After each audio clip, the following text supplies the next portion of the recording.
Me and Murad have our own business, 50 by 50. Okay, we own perfumes and perfume company. Okay, we share between me and my partner Murad, and we give it to more than 55 markets in Kuwait. Whatever agreement we come into with money, no one's business. Welcome back. I've been looking into some current scams that have originated from the Middle East and came across this report from the Kuwait Times. Let's take a look.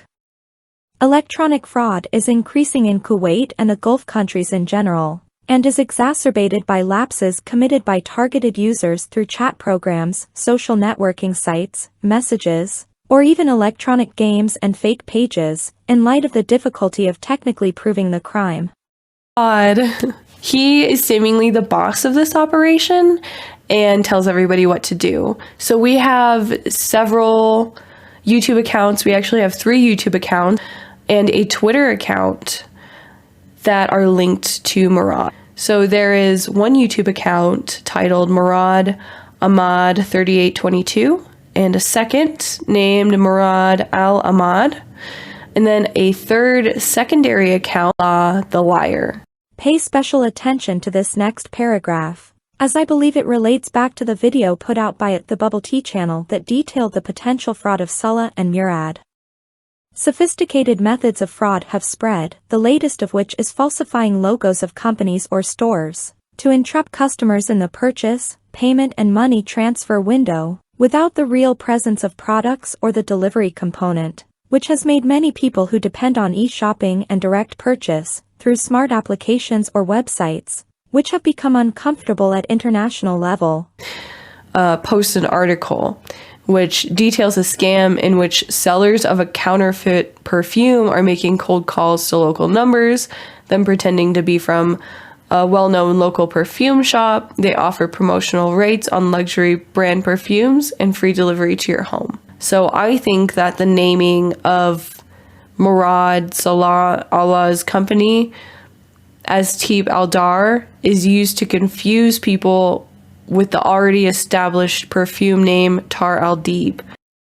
The public prosecution every year deals with at least 350 cases of electronic fraud filed by individuals who have been misled by Kuwaiti phone numbers using communication applications WhatsApp or IMO, or by sending links via text messages using logos or names of government agencies. WhatsApp. Who runs a business through WhatsApp? Murad and Salah, that's who.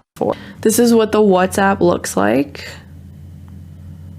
Okay, we've got some information from Murad on here.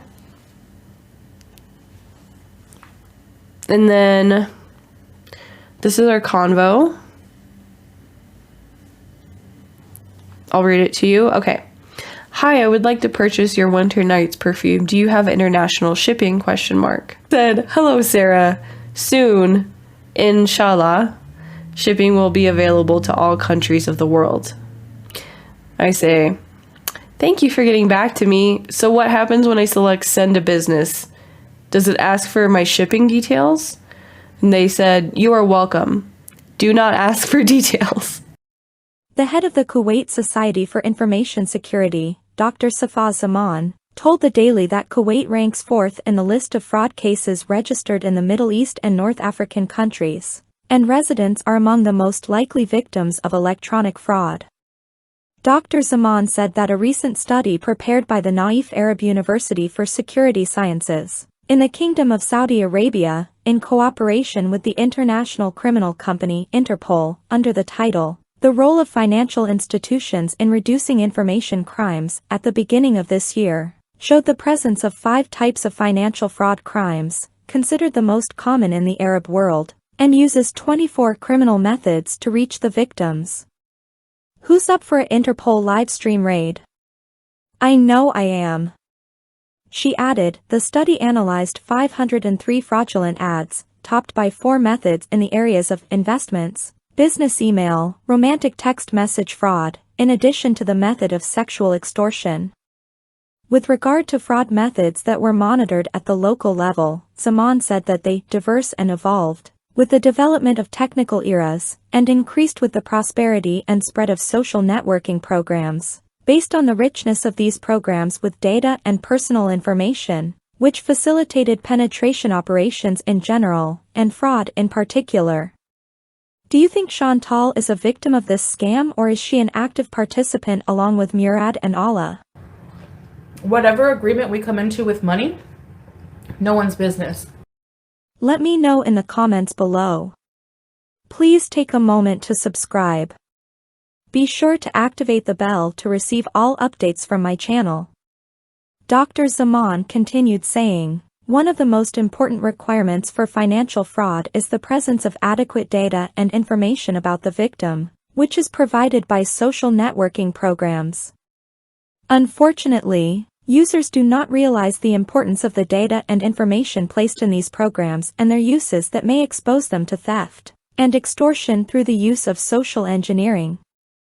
She pointed out that the spread of a new method recently, in which the fraudster convinces the victim to download an application that enables him to control his device remotely, and when the victim downloads the application, the fraudster gains full control of his device and then transfers money and steals files and data without hindrance or approval from the victim.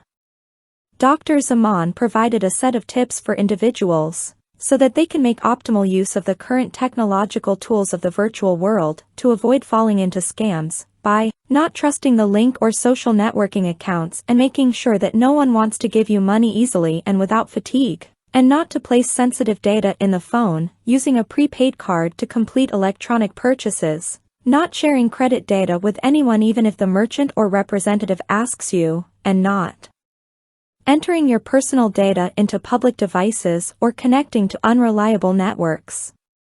She called for caution against dealing with websites with poor design and content, and immediately reporting any fraud or attempt to mislead you, so that the bank can take the necessary measures, educate other customers, and constantly update the operating system. Chantal, victim or active participant? You be the judge. I'll be back with another video as soon as I can. Thanks for watching. Me and Murad have our own business, 50 by 50. Okay, we own perfumes and perfume company. Okay, we share between me and my partner Murad, and we give it to more than 55 markets in Kuwait. Whatever agreement we come into with money, no one's business.